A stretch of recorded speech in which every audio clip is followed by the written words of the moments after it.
Sorry. તો સ્વાગત છે તમારું ભાગ 2 માં। તો આગલા વિડીયોમાં તમને વાઘ જોવા ન મળ્યો તો આ વિડીયોમાં તમને દેખાડી દઈશ। તો અમે પહોંચી ગયા હતા તાલાળા ને લઈ લીધો હતો નાનો એવો બ્રેક। ત્યાર પછી લાગી હતી તરસ એટલે મગવી લીધી ઠંડી પાણીની બોટલ અને ગરમી કે મારું કામ। ત્યાર પછી અમે પાછા નીકળી ગયા અને પહોંચી ગયા અમે ગીરના જંગલમાં। તો ગીરનો નજારો કંઈક આવો હતો।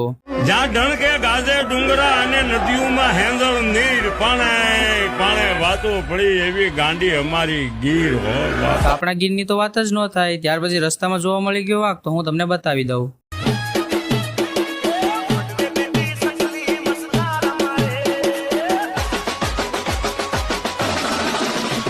कैसा लगा मेरा मजाक? ત્યાર પછી હલવાઈ ગયા અમે ટ્રાફિકમાં કેમ કે એક સાઈડ બનતો હતો રસ્તો અને એક સાઈડ ચાલુ હતો। ત્યાર પછી અડધો કલાક ટ્રાફિકમાં હલવાયા અને માંડ નીકળ્યા। તો આ છે આપણા સૌરાષ્ટ્રની ધરોહર। તો કોમેન્ટમાં હર હર મહાદેવ લખી નાખજો। ત્યાર પછી પહોંચી ગયા જુનાગઢ અને બાંધવી લીધી રિક્ષા અને અમારે જવાનું ડોક્ટર સુભાષ યુનિવર્સિટીમાં। અને થોડીક સફર કર્યા પછી આવી ગયા ડોક્ટર સુભાષ યુનિવર્સિટીમાં। તો અમે જુનાગઢ કેમ આવ્યા હતા તે ખબર પડશે ભાગ 3 માં। તો એના માટે ફોલો કરી લેજો।